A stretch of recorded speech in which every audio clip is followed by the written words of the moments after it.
Hi friends, welcome to our channel. நாம இன்னைக்கு நம்ம நுரையீரலை வலுப்படுத்தக்கூடிய, உடல் சூட்டை குறைக்கக்கூடிய ரொம்பவே அருமையான ஆரோக்கியமான ரெசிபியை தாங்க பார்க்க போறோம்.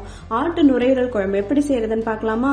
அதுக்கு ஒரு குக்கரை வச்சு, குக்கர் சூடானதும் தேவையான அளவுக்கு நல்லெண்ணெயை விட்டு 1/2 ஸ்பூன் சோம்பு, 2 பிரிஞ்சி இலை, கொஞ்சமா பட்டை, கல்பாசி, 2 லவங்கம், ஒரு ஏலக்காய், 3 பெரிய பச்சை மிளகாய், ஒரு பெரிய சைஸ் ஆனியனை பொடியா கட் பண்ணி இதோட சேர்த்து நல்லா எண்ணெயிலே வதக்கிக்கலாம்.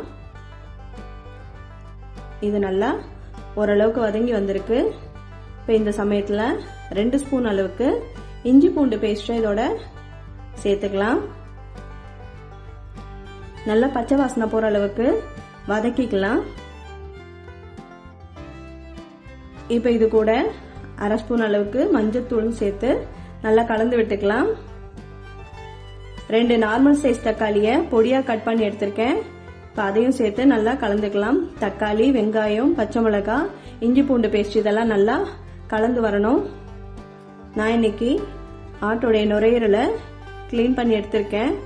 இதை 4லேருந்து 5 முறை நல்லா தண்ணி விட்டு வாஷ் பண்ணி எடுத்து வச்சிருக்கேன். தண்ணி எல்லாம் எடுத்து பிழிஞ்சிட்டு இதெல்லாம் சேர்த்துக்கலாம். சிம்லே வச்சு நல்லா கிளறி விட்டுக்கலாம். இப்போ இது கூட காரத்துக்கு 1 ஸ்பூன் அளவுக்கு தனி மிளகாய் தூள், 1/2 ஸ்பூன் அளவுக்கு மல்லித்தூள், 1 ஸ்பூன் குழம்பு மிளகாய் தூள், தேவையான அளவுக்கு உப்பு, 1 ஸ்பூன் கரம் மசாலா, 1 ஸ்பூன் மிளகுத்தூள் சேர்த்து நல்லா கலந்து விட்டுக்கலாம்.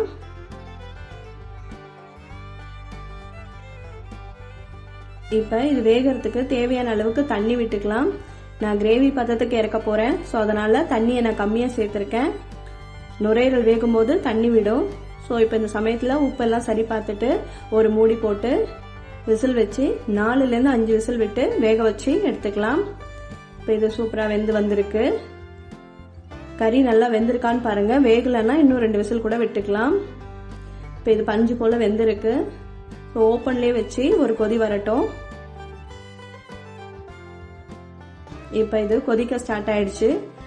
இப்போ நல்லா கொதிச்சு வரும்போது இது கூட 1 ஸ்பூன் அளவுக்கு மிளகுத்தூள், ஒரு கொத்து கருவேப்பிலை, கொஞ்சமா மல்லி இலைகளை தூவி நல்லா கிளறி விட்டுக்கலாம். இப்போ சூப்பரான டேஸ்டியான ஆட்டு நுரையீரல் கிரேவி ரெடி ஆயிடுச்சு. நீங்களும் இந்த ரெசிபியை மிஸ் பண்ணாம ட்ரை பண்ணி பாருங்க. உங்க வீட்டில் இருக்க எல்லாரும் ரொம்ப என்ஜாய் பண்ணி சாப்பிடுவாங்க. கடையில வாங்கினதான்னு கேட்பாங்க. அந்த அளவுக்கு சூப்பரா இருக்கும். இது இட்லி தோசை கூட மட்டும் இல்லங்க, பரோட்டா கூட சூப்பரா அல்டிமேட்டா இருக்கும். டேஸ்ட் சாப்பாட்டோட அருமையா இருக்கும். மிஸ் பண்ணாம நீங்களும் ட்ரை பண்ணி பாருங்க. எப்படி இருந்ததுன்னு மறக்காம கமெண்ட்ஸ்ல என் கூட ஷேர் பண்ணுங்க. இந்த வீடியோவை உங்க ஃப்ரெண்ட்ஸ் அண்ட் ஃபேமிலிக்கு ஷேர் பண்ணுங்க. நம்ம சேனலை சப்ஸ்கிரைப் பண்ணிடுங்க. அடுத்த வீடியோல பார்க்கலாம். பாய்.